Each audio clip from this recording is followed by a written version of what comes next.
Imagine someone using a stolen password, just a password, to get into sensitive government databases. Right. And then using that information, maybe details about your family, your social security number, to threaten you, blackmail you even. Mm-hmm. That's not some far-fetched movie plot. It's actually happening right now. It's part of this cyber landscape where, well, the global cost of cybercrime is projected to just explode. We're talking over $13 trillion annually by 2028. It's a staggering number. Yeah. It really puts it in perspective. So welcome to the deep dive. This is where we try to cut through all that noise and get straight to the critical information you need to understand these really vital topics shaping our world. And today we're definitely plunging into a complex one. We are. The, frankly, kind of disturbing world of modern cyber threats. We're going to focus in on some specific high-impact tactics, things like doxing, and really explore the major trends that are defining the digital security landscape as we, head into 2025. It's moving so fast, it's crucial to keep up. It really is. So our mission in this deep dive, it's clear, and it's tailored specifically for you, the listener. We're going to unpack a recent, significant, real-world example first, just to ground the discussion. Makes sense. Start concrete. Then we'll define and really explore key threat tactics, like doxing, in, quite a bit of detail. Look at how it's done, the impact, which can be devastating. Absolutely. And finally, we'll identify those major sort of forward-looking trends shaping the cyber landscape. We want to give you the maybe surprising facts, the crucial insights, so you can be not just informed, but actually better prepared. We're here to give you that shortcut, that understanding without feeling, completely overwhelmed. Okay, let's do it. Okay, let's unpack this. And just before we jump into these fascinating, maybe a bit unsettling details, this deep dive is brought to you by Stonefly. They're a leader in enterprise storage, backup and disaster recovery, AI storage, and cloud solutions. Which is incredibly relevant given what we're about to discuss. Exactly. In this environment of escalating threats, having genuinely secure storage, well, it's just not optional anymore, is it? If you're looking for ransomware-proof storage, something attackers simply can't touch, Stonefly sells air-gapped and immutable storage. It's designed to protect your critical data, no matter what happens. That air gapping and immutability, those are key concepts against modern threats. They really are. So to learn more about how Stonefly can help secure your defenses against the very threats we're diving into right now, just contact sales at stonefly.com to schedule a demo. Right. So to really get a handle on how these modern cyber threats are evolving, I think it's super helpful, like you said, to start with a concrete example, one that shows how different tactics get woven together for, maximum damage. Okay. We should look at the case involving a cybercrime group. They called themselves ViLE. Now, when you hear group, maybe don't just picture, teenagers messing around, though some members were surprisingly young. Think more like a collaborative organization. Right, a network. And ViLE's specialty, their main thing, was something called doxing. We'll break down the definition fully in a bit, but basically it's the malicious act of gathering and then publishing someone's private personal information online. The goal: to harass or extort them. Exactly. And what made ViLE stand out, and frankly dangerous, was how collaborative they were. Members would routinely share tactics, tools, and maybe most critically, the information they'd illicitly obtained. They pooled it all together. Like a shared library of stolen data and attack methods? Pretty much. Yeah. And a specific incident involving some ViLE members recently really shone a light on just how sophisticated and impactful these attacks can be. It's centered around a major breach of a U.S. federal law enforcement online portal. Okay, so not just any website. This was internal. Right. This wasn't public-facing at all. It was a system specifically designed for sharing sensitive intelligence and info between federal agencies and their state and local law enforcement partners. So the kind of data inside must have been incredibly sensitive. Extremely. We're talking detailed, non-public records of things like narcotics and currency seizures.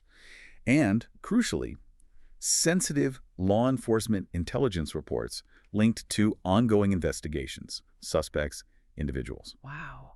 And the potential scale of the compromise here, it sounds huge. The details that came out suggested this portal wasn't just isolated, right? It tapped into something like 16 different federal law enforcement databases. That's the number reported. 16. Think about that. Getting into one system potentially unlocks insights pulled from 16 interconnected networks. Networks containing just immensely sensitive information about investigations, suspects, and, private citizens whose data might have been swept up in those activities. It's staggering. It really is. And the initial way in, the key that unlocked this critical system, it highlights a really fundamental vulnerability that criminals exploit constantly: stolen credentials. The basics still matter. They absolutely do. The unauthorized access, it happened back on May 7, 2022, apparently. It didn't involve some super complex, zero-day exploit against the system's code itself. It started simply with the use of a law enforcement officer's stolen password. Just one password. One single compromised credential opened the door to this, treasure trove of sensitive government data. So who are the individuals behind this specific breach? The ones who got caught? Court documents named two men who pleaded guilty fairly recently. Soger Stephen Singh, who used online names like Weep, Anon, Convict, Ominous, quite a few, and Nicholas Sorello, who also used handles like Convict, Anon, Ominous, and Weep. So they even shared aliases sometimes. It seems that way, yes. Adds another layer of complexity. And age-wise, when the charges came out, they were in their early to mid-20s. Okay, so once they got inside this portal using that stolen password, what did they actually do? They didn't just look around, presumably. No, definitely not. Their actions went way beyond just observing. They actively accessed and, importantly, exfiltrated, meaning they stole and removed sensitive personal information about individuals, including, reportedly, police officers. They took intelligence reports, detailed info about suspects, ongoing enforcement actions. So data theft on a massive scale. Yes. The scope of what they could see and grab was huge. Singh himself, according to the reports, actually boasted internally about having access to the system's potent tools.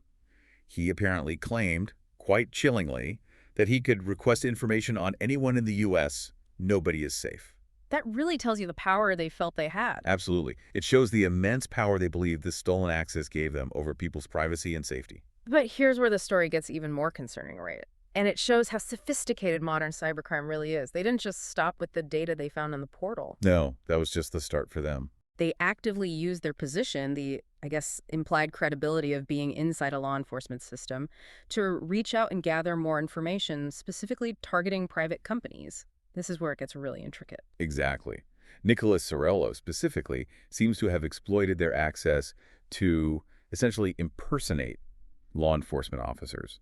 And he used that fake authority to solicit additional, deeply sensitive information directly from social media companies. How did they manage that? How do you trick a social media company into giving up private user data? They use a specific technique: emergency data request, or EDR, fraud. Now, EDRs are legitimate tools.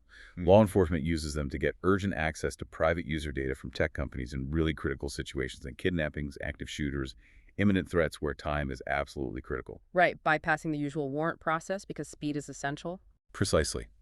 The system relies on speed and trust that the request is genuine and represents a real emergency.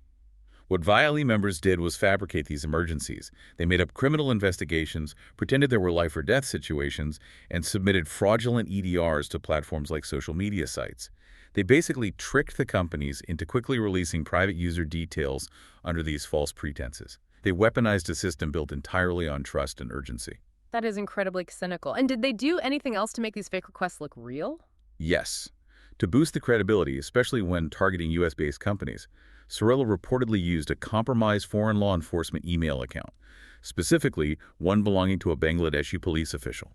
Wow, so sending a fake EDR from what looks like an official police email account from another country. Exactly. It added this extra layer of apparent legitimacy. It made it harder for the tech companies receiving the request to spot the fraud immediately. And it also expanded their ability to target victims and gather data across different platforms, even crossing international lines. It just shows the lengths attackers will go to appear credible and exploit any system they can find. Okay, so they've breached a federal portal, stolen data, then used impersonation and EDR fraud to get more data from social media. What was the ultimate goal? What did they do with all this sensitive personal information? The end game, as we mentioned earlier, was doxing and blackmail. They compiled all this highly sensitive PII social security numbers, driver's license numbers, phone numbers, home addresses, the absolute core details of someone's identity. The stuff you really don't want out there. Exactly. And this information was then posted on an online forum, apparently administered by another ViLE member. Reports suggest it was a site known for hosting doxed information, sometimes called doxbin. So they just dumped it online. They'd post it, or threaten to post it. Victims would then be contacted directly and blackmailed. They were threatened. Comply with our demands, or we release all your sensitive data to this public forum for anyone to see and use. And what kind of demands were they making? Was it always just money? Money was definitely a motive, but not always the only one. The examples that came out are genuinely chilling. Singh, for instance, didn't just make vague threats. He apparently sent one victim screenshots showing their own social security number, driver's license number, home address, proving he had the goods. Just rubbing it in their face. Right. And then he escalated, threatening the victim's parents if they didn't comply with the demand, which in that case was to hand over control of an Instagram account. Threatening family. That crosses a serious line. It absolutely does. In another case, they explicitly told a victim to sell their Instagram account and give the proceeds, the money, directly to the attackers.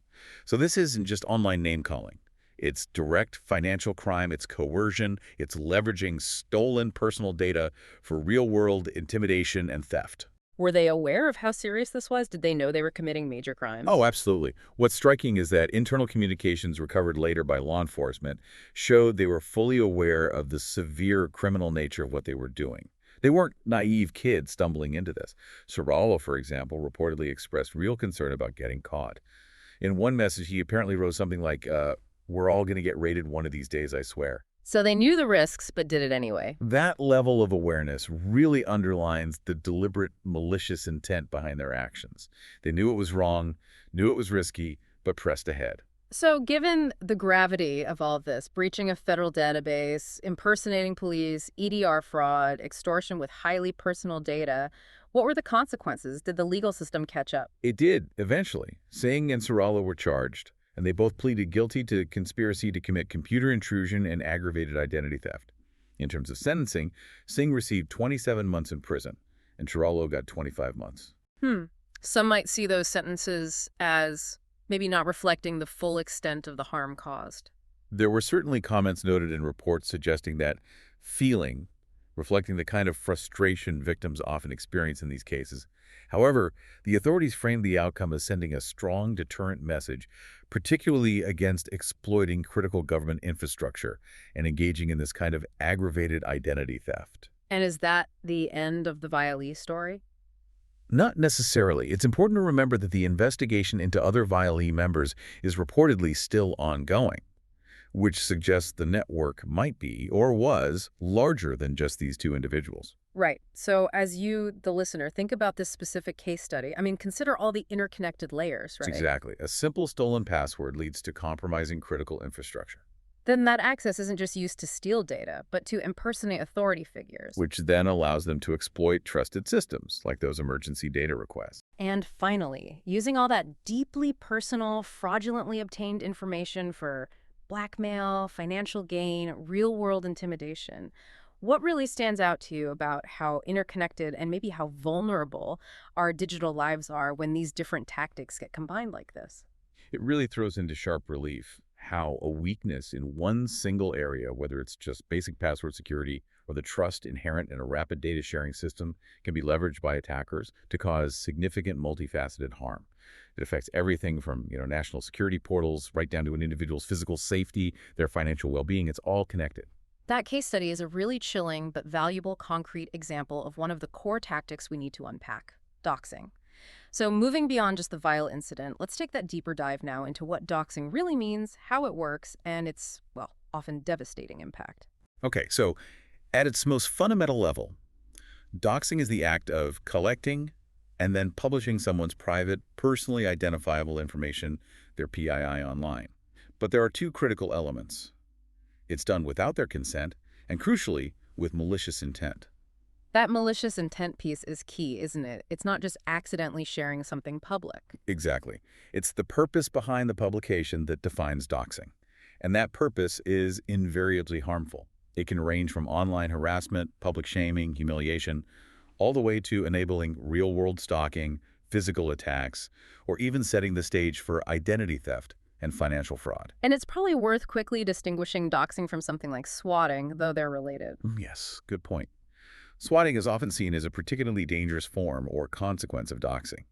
It's where someone uses the private information obtained through doxing, usually the victim's home address, to make a false alarming report to emergency services. Like reporting a bomb threat or a hostage situation at the victim's house. Precisely. Which then leads to a heavily armed police response, maybe a SWAT team, descending on the victim's location completely unexpectedly. This isn't just harassment, it's incredibly dangerous, potentially lethal. We've seen those tragic outcomes, like the case where a man reportedly died of a heart attack during a swatting incident. Truly horrific. So how do these doxers actually get the information in the first place? They must use a range of methods. They absolutely do. It's rarely just one source. They employ a variety of techniques, often weaving several together to build a comprehensive profile of their target. We saw some of this with ViLE. A really common starting point is just scraping social media. Stuff people share willingly, often without thinking about the cumulative picture. Exactly. Attackers pull details like photos that might reveal locations or relationships, maybe a phone number listed in a profile, Sure. workplace information, family details mentioned in posts, all harvested from platforms like Facebook, Instagram, LinkedIn, Twitter, you name it. And even things that aren't explicitly stated can be inferred, right? Like geotags on photos. Oh, absolutely. Geotagged photos can pinpoint locations over time. Friend lists can map out social networks and relationships. Even mentions of hobbies or interests can help build a personal profile that can be used against someone. It's about assembling a mosaic from publicly available fragments. What about information that's not on social media? Well, they often dig into public records and databases too. Things like voter registration rolls, property ownership records, court documents, professional licenses. A lot of this information is legally accessible, sometimes easily searchable online, depending on where you live. And individually, maybe those records seem okay, but put together. Put together, they can paint an incredibly detailed picture of someone's life addresses, past addresses, family members, sometimes even hints at financial status or legal history. And then there are data breaches. That seems like a goldmine for doxers. It's a massive source, unfortunately, and a constantly growing one. When companies get hacked, the leaked databases can contain huge amounts of precompiled personal information. Email addresses, passwords which are dangerous if reused phone numbers, dates of birth, sometimes even credit card details or other financial info. So breaches give criminals ready-made victim profiles. Essentially, yes. They get a whole set of puzzle pieces handed to them on a platter, which they can then use directly for doxing or sell to others who will. What about tricking people directly? That's social engineering. It preys on human trust and psychology. This involves manipulating individuals, maybe through convincing phishing emails, deceptive phone calls, or impersonating someone trustworthy online to trick them into revealing sensitive information themselves. Like pretending to be from their bank or a tech support service? Exactly. Or even posing as a friend or colleague in distress. They try to get the victim to hand over login credentials, security question answers, or other personal identifiers voluntarily. Are there other, maybe more commercial ways they get data? Definitely. There are websites specifically designed to aggregate and sell personal data. They're often called people search engines or data brokers. Sites like Spokeo, White Pages, Intilius, and many others you've probably never heard of constantly scrape public records and online sources. And they compile huge databases. Huge databases containing addresses, phone numbers, email addresses, employment history, known relatives, property values, tons of stuff. And for a relatively small fee, a doxer can often purchase a pretty detailed profile of almost anyone. That's quite concerning how easy that sounds. It is. And then there are more technical methods too, like reverse lookup services. These can take just one piece of information, maybe an image you posted or a phone number, and use it to track down and identify the individual associated with it, connecting a small clue to a full identity. And as the ViLE case showed us so starkly, they might use much more illicit or sophisticated techniques as well. Right, like tricking customer service employees at companies into giving up account details through really persuasive social engineering, or even corrupting insiders within companies or organizations to leak data or provide access. And obviously unauthorized access to private or government databases like that federal portal breach. Yes, And exploiting those unlawfully obtained official email accounts, like the Bangladeshi police account used for the fake EDRs, that provides a cloak of legitimacy that can trick other organizations into releasing information they shouldn't. It's a really wide net they cast, using everything from open public data to complex fraud and hacking. Okay, so they've gathered all this information using one or more of these methods. What happens next? Where do they publish it? The publishing phase is all about maximizing exposure, humiliation, and impact. Social media platforms themselves are a common outlet. They might post the victim's details publicly, sometimes even tagging the victim's friends, family members, or employer to make sure it gets seen and spreads quickly, amplifying the damage. Trying to reach the people who know the victim personally. Exactly. Then there are dedicated doxing websites. These are sites specifically set up to host and share collections of private information about individuals. They often function like a searchable database, making it easy for other harassers to find and use the information.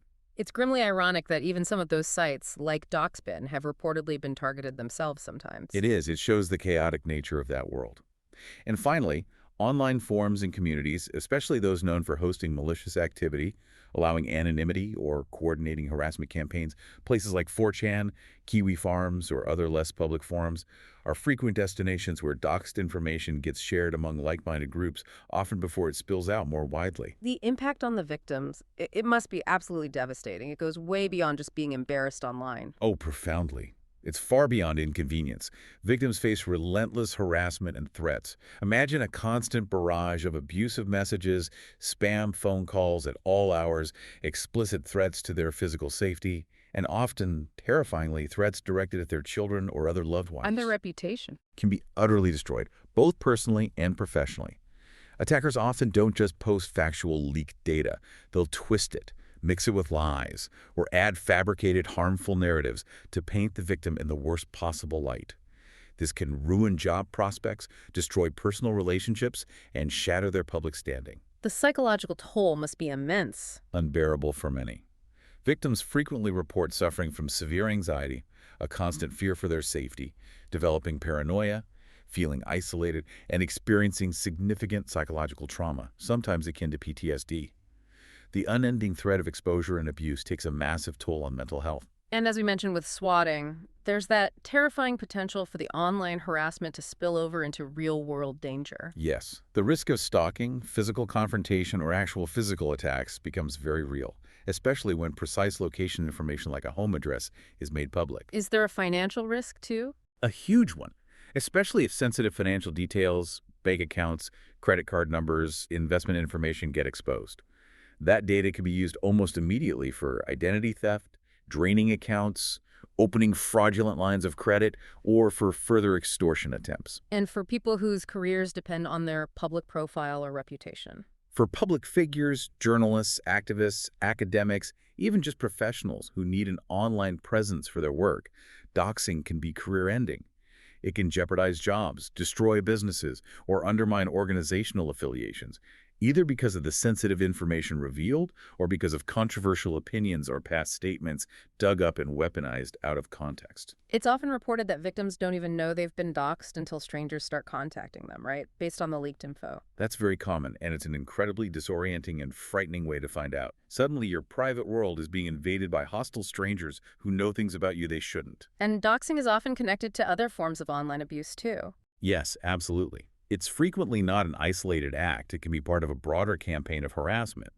Sometimes it's linked, for instance, to the non-consensual sharing of intimate images, so-called revenge porn, where personal details obtained through doxing are posted alongside explicit photos or videos on harmful advertising sites or forums, compounding the trauma and violation immensely. What really stood out to me from the analyses and reports was the finding about who gets targeted most often. It's not random, is it? No, it's definitely not random. The data consistently shows that doxing disproportionately targets women and other vulnerable groups. This specifically includes women of color, members of the LGBTQI+ community, journalists, especially female journalists, political activists, and individuals from marginalized minority groups. So it's being used as a weapon specifically to silence certain voices. Precisely.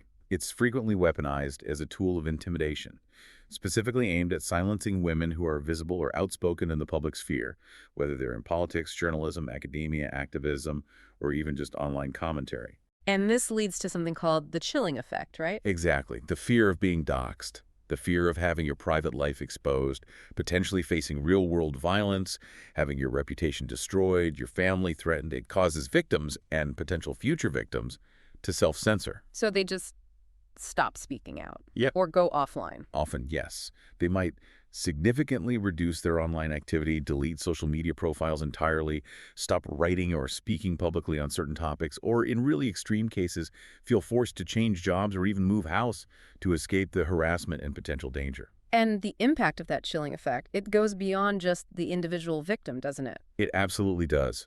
Experts really emphasize this point. When marginalized voices, particularly women and minorities, are disproportionately targeted and silenced through fear of doxing, it diminishes the diversity and richness of perspectives that we hear in public discourse. It makes the conversation less representative. Exactly. It creates a more uniform, less representative, and ultimately more divided and potentially more polarized digital space. It effectively achieves the goal of those who use doxing as a tool of intimidation and control, pushing certain voices out of the public square. One report explicitly described doxing as being part of a continuum of sexual and gender-based violence, fundamentally rooted in misogyny and a desire to control who gets to speak. Given how prevalent this is, how devastating the consequences are, and how targeted it can be, you'd think there would be strong laws against it. What did the material say about the legal protections? Well, this is another really concerning finding. Globally, there's a significant shortfall in national and international laws that specifically address doxing. There isn't generally a law simply called the doxing law. So victims can't just report someone for doxing. Not usually under a specific doxing charge. Instead, victims and law enforcement have to rely on a patchwork of existing criminal and civil laws. Things related to general harassment, stalking, identity theft, computer misuse, or maybe defamation laws that might apply, but often weren't designed for the specific nuances of doxing. And these laws vary a lot between places. Hugely. They're often inconsistent across different countries, different states, different legal jurisdictions, and frequently they're just inadequate for tackling the core malicious act of collecting and broadcasting private information with harmful intent. Even international human rights laws, for example, currently lack a specific definition or direct regulation for doxing itself. Which must make it incredibly difficult for victims to get help. It creates what's widely described as a legal labyrinth. It's incredibly difficult, complex, slow, and often expensive for victims to navigate the process of getting their private details taken down from online platforms, especially once that information spreads across multiple sites, maybe hosted in different countries. And going after the actual perpetrators must be even harder. Extremely hard. Seeking legal redress against the individuals who did the doxing is a massive challenge.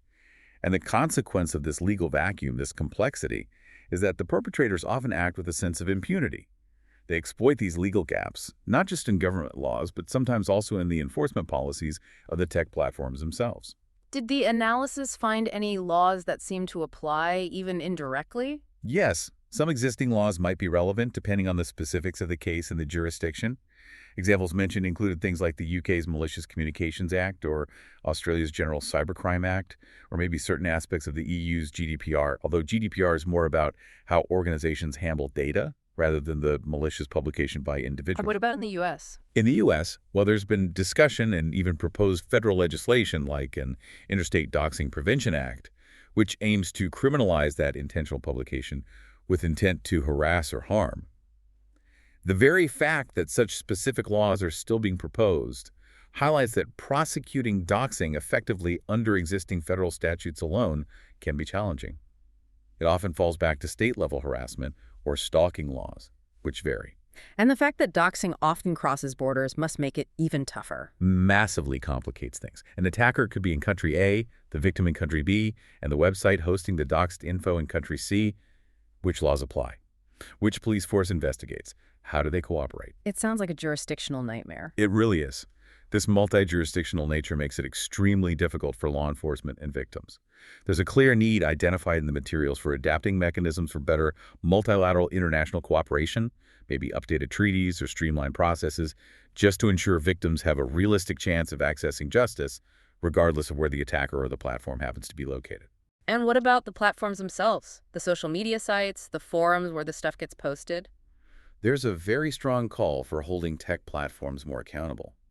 The feeling is that laws and industry standards need to evolve to oblige these companies, the social media giants, the forum operators, the web hosting providers, to cooperate more effectively and quickly with law enforcement when doxing occurs. Not just waiting for a court order that might take months. Right. And also to proactively develop better tools and policies to identify doxing harms happening on their own platforms.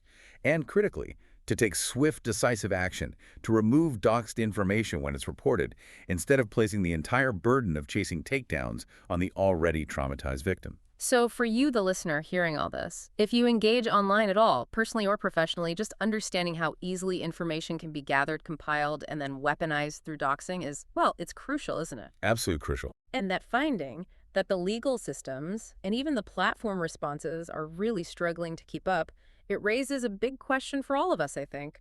What responsibility falls on us? As individuals managing our own digital footprint, as users maybe pressuring platforms for better safety features, as members of organizations needing to protect sensitive data, how do we protect ourselves and push for better protections for everyone online? It's a question we all need to grapple with. Now, shifting gears slightly for the specifics of doxing, let's look at the bigger picture, the broader overarching landscape of cybercrime and the key trends experts are forecasting, particularly for 2025 and the near future. Okay, the macro view. Exactly. And the overall picture painted by the data is one of significantly increasing cyber risk, and this is especially true for organizations really of all shapes and sizes. The numbers really tell a story here, don't they? Something like nearly 70% of organizations are reporting a rise in cyber risk. That's right. And importantly, they're noting that the attacks they're facing are becoming more targeted, more sophisticated, and as a result, just plain harder to defend against. It feels like an escalating arms race where the defenders are struggling to keep pace. And part of the problem is how interconnected everything is now, the reliance on third parties. That's a huge factor. Around 80% of organizations today rely heavily on third-party vendors, suppliers, software providers, cloud services, you name it. Every single one of those connections, every partnership, potentially expands the organization's attack surface. It creates more doors and windows for criminals to potentially try and pry open. So a weakness in one company can ripple outwards. Precisely. A single vulnerability in one vendor's security setup could be exploited to compromise dozens, hundreds, even thousands of their downstream customers or partners. We see this happen time and again with supply chain attacks. And there's also this feeling that maybe not everyone is equally prepared, this resilience gap. Yes, that came through strongly. About 60% of security professionals surveyed feel this resilience gap is actually widening. The concern is that while large, well-resourced companies, maybe those in highly regulated industries like finance, are investing heavily and constantly improving their defenses. Smaller organizations, maybe critical infrastructure sectors, nonprofits, they're falling behind. That seems to be the fear. They might lack the budget, the expertise, or the resources to keep up with the rapidly evolving threats, leaving them comparatively much more vulnerable. And the sheer amount of money involved is just astronomical, that projected global cost. Staggering. Forecasted to hit $13.8 trillion, trillion with a T, annually by 2028. That's up 50% from estimates just for 2024. Exactly. That exponential growth tells you just how scalable, how profitable, and how sophisticated these global cybercriminal enterprises are becoming. It's not just a technical problem. It's a massive global economic and security threat. So within that context, what are the specific trends experts are telling us to watch out for in 2025? The materials highlighted 6 key interconnected trends. First, perhaps unsurprisingly given its explosion everywhere else, is the emergence of artificial intelligence, AI, as an attack surface itself. So not just criminals using AI, but attacking the AI systems. Both are happening, but this trend focuses on the latter. Criminals actively looking for and exploiting vulnerabilities within AI systems, maybe trying to poison the data the AI models are trained on to make them unreliable or biased, or exploiting flaws in the algorithms or the underlying infrastructure that runs them. Okay, that's a new frontier. What's second? Second is the rise of multi-channel attacks. Attackers are getting much better at combining different communication channels and methods simultaneously. Like using email and text messages and maybe a phone call. Exactly.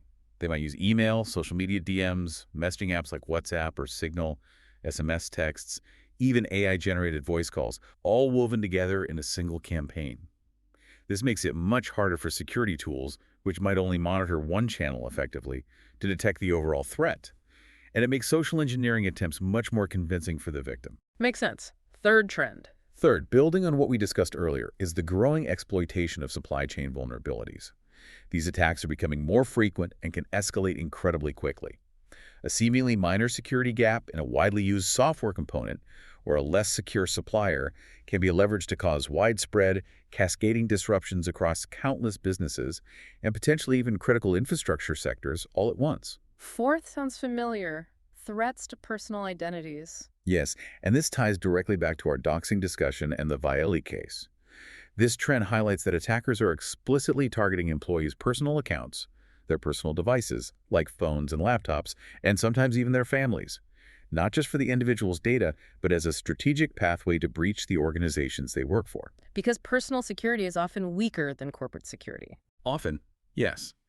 They understand that an employee's personal email might have a weaker password, or their home Wi-Fi network might be less secure. Compromising that personal sphere can provide the login credentials, the sensitive information, or the network access needed to pivot into the workplace systems. The line is blurring completely. Okay, fifth was the cyber resilience inequality we talked about. Right. That growing disparity where the big players with deep pockets advance their defenses, while smaller businesses, nonprofits, local governments struggle to keep pace, making them relatively easier targets and widening the overall security divide. And the sixth trend just brings it all together. Pretty much. It's described as the overall boom of cybercrime. This encapsulates the combined effect of everything else. The expanding digital attack surface from IoT and remote work, the increasing sophistication of tactics like AI-powered attacks and multi-channel fraud, the targeting of personal identities, the supply chain risks, and the huge financial incentives driving it all. It really underscores why collaboration across industries and sectors is becoming absolutely essential. We can't fight this in silos. It's really important, I think, for you listening to see how these trends aren't just abstract concepts for corporations. They translate into real risks for you personally, right? Absolutely. That rise in multi-channel attacks coupled with the focus on personal identities means that phishing attempt or blackmail scheme targeting you could become terrifyingly convincing. It might use details scraped from your social media, reference a recent purchase, and come at you through email, text, and maybe even a fake call all at once. Making it much harder to dismiss as obvious fraud. Exactly. And that cyber resilience inequality means if you work for a smaller company or run your own small business, you might just face a higher comparative risk because the attackers know you likely have fewer defenses than a giant multinational. Now, hearing all this, I know it can feel pretty overwhelming, Mhm. especially when you combine it with the challenges around legal protections we discussed. But the good news is, it's not hopeless.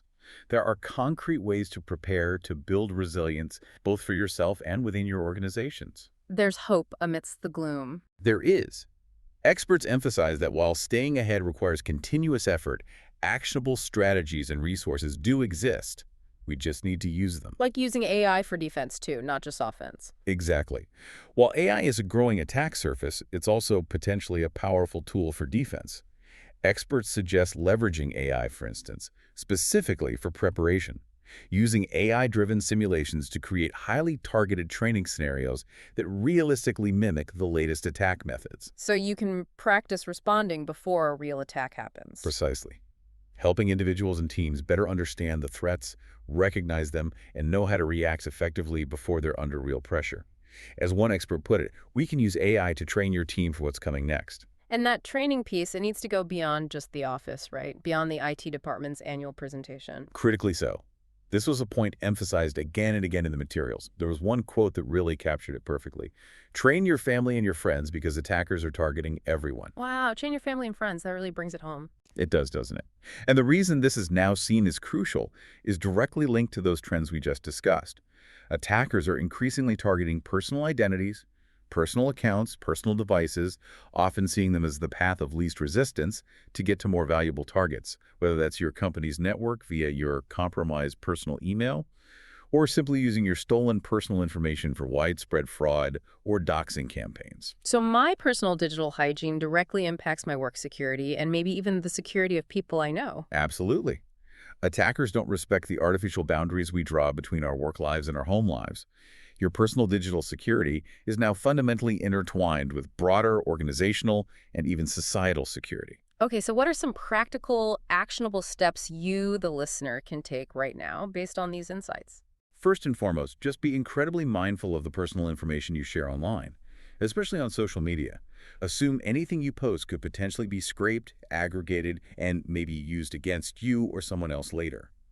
Regularly, proactively review your privacy settings on all your online accounts, social media, apps, everything. Make sure you're not unintentionally oversharing sensitive details like your location, phone number, or detailed family information. What about using your real name online? Where possible and appropriate, consider using pseudonyms or alternative usernames, especially in online forums, comment sections, or gaming platforms where using your real full name isn't strictly necessary or required. It just creates a layer of separation, making it harder for attackers to easily link your casual online activity back to your complete real-world identity and all the data associated with it. And keeping tabs on your own digital footprint. Yes, be proactive about understanding what's already out there about you. Periodically search for your own name online. Maybe use different search engines, incognito mode, just to see what information is publicly accessible. Consider using services, some are free, some paid, or setting up Google Alerts to notify you if your personal details like your email address or phone number suddenly appear in unexpected places online, like on data breach notification sites or known doxing forums. For people listening who are part of a business or organization, what's the key takeaway for them? Employee education is absolutely paramount. It's no longer just a compliance checkbox. It's a frontline defense strategy. Implement regular, engaging, and updated training on data protection best practices. This has to cover creating strong, unique passwords for every single account and using a password manager. It means understanding the very real risks of using unsecured public Wi-Fi for sensitive activities. Critically, it means teaching people how to recognize increasingly sophisticated social engineering attempts, phishing emails, fake login pages, those fraudulent EDR-style requests we talked about, and fostering a culture of caution about what information gets shared, even internally within the company. What if you're someone who's maybe more high profile, a public figure, a journalist, maybe representing a company online? For individuals in those positions or for businesses concerned about brand reputation, considering professional help can be a very worthwhile investment. Services like brand protection or digital footprint monitoring actively scan the internet, including the dark web, for mentions of your name, your executives' names, your company name. They look for leaked credentials, fraudulent social media accounts impersonating you, malicious use of your identity online, and they can often help initiate takedown requests much faster than an individual could alone. And finally, just knowing what to do if the worst happens, if you suspect you have been doxed. Yes, having a plan is crucial. Act quickly. Try to get the harmful information removed by contacting the platforms or websites where it's posted. Follow their reporting procedures. Document everything. Take screenshots of the information, note the URLs where it's posted, keep records of when you contacted the platforms, and save their responses or document their lack of response. Should you involve law enforcement? If you feel physically threatened, if the doxing includes explicit threats of violence, or if there's clear evidence of related criminal activity, like blackmail or financial fraud, then absolutely yes, notify your local law enforcement. And in complex situations, or if you're an organization dealing with a doxing incident targeting employees, engaging cybersecurity experts, or legal counsel who specialize in online harassment and digital forensics can provide essential guidance and support. Ultimately, though, tackling this boom of cybercrime, this expanding attack surface, it really requires more than just individual action, doesn't it? It really does. The call from the experts is clear. This requires a collective effort. Industries need to work together, organizations need to share threat intelligence where appropriate, within legal boundaries, of course, and individuals need to be part of the solution. We need to build more robust, collective defenses that explicitly acknowledge those blurred lines between our personal and professional digital security. It's interconnected. So, understanding these trends, these tactics like doxing, the pathways attackers are using, it isn't just interesting information for security nerds or IT departments anymore, is it? Not at all. It feels like fundamental knowledge for you, for everyone listening. It's really about empowering yourself to recognize the risks present in your own digital life, take those practical steps to protect your information, and hopefully contribute to building a safer digital environment for yourself and everyone around you. Couldn't agree more.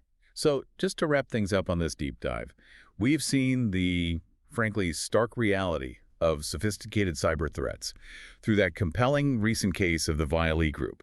We saw how they exploited stolen credentials, used impersonation, breached a government database, and ultimately extorted victims using deeply personal information. Yeah, that case really brought it to life. Then we took a really thorough look at doxing itself. We defined it, that malicious collection and publication of private data. We highlighted the devastating, often very targeted impact it has on victims, especially women and vulnerable groups. And we noted those significant global challenges posed by the current lack of clear, specific legal protections against it. And then we broadened out, looking at those major cybercrime trends predicted for 2025, things like AI vulnerabilities being exploited, the rise of those tricky multi-channel attacks, escalating supply chain risks, and maybe most importantly for this discussion, that increasing threat to our personal identities being used as a way to breach organizations. Right. We also touched on the growing cyber resilience inequality, the gap between the haves and have-nots in security, and just the overall expansion, the boom of cybercrime as a major global issue.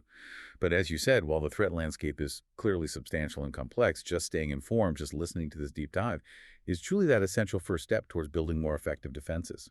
All of which really brings us to a critical point for reflection, doesn't it? We've spent this time delving into how attackers are actively exploiting these increasingly blurred boundaries between our personal digital lives and our professional ones, targeting individuals to get to companies and vice versa. Really makes you think? It does, and it raises, I think, an important question for all of us to consider. In a world where just having an online presence, whether it's for work or just for fun, makes you a potential target for doxing, for identity-based attacks, for sophisticated fraud, how do we collectively navigate that? How do we balance the undeniable benefits and opportunities of connectivity and information sharing with the fundamental, non-negotiable human need for personal privacy and digital safety? That's the tightrope we're all walking now. And maybe one more thought. If, as the experts are now explicitly telling us, training your own family and friends in basic digital security is actually a key, necessary defense strategy against modern cybercrime simply because attackers are targeting everyone, what does that reality tell us about the evolving shared responsibility we all now hold? Are we all part of building a more resilient, collective human firewall against these pervasive threats? It certainly suggests a shift in how we need to think about security less as just an IT problem and more as a community responsibility. Well, that concludes this deep dive into cyber threats, doxing, and the evolving attack surface. Thank you so much for joining us as we explored these really vital, if sometimes unsettling, topics. Thanks for listening. This deep dive was made possible by Stonefly, a leader in enterprise storage, backup, and disaster recovery, AI storage, and cloud solutions. In a landscape defined by these escalating threats and the clear boom of cybercrime, ensuring your organization's data is secure, protected, and recoverable is absolutely paramount. Non-negotiable, as you said earlier. Exactly. If you need secure, ransomware-proof storage that offers genuine protection, including those critical air-gapped and immutable options designed specifically to defend against the kinds of sophisticated attacks we've discussed today, remember Stonefly. You can contact sales at stonefly.com to schedule your demo and take a really critical step towards protecting your most valuable asset, your data. Stay curious, keep learning, and please be empowered to apply this knowledge to enhance your own security and awareness, and perhaps help those around you do the same.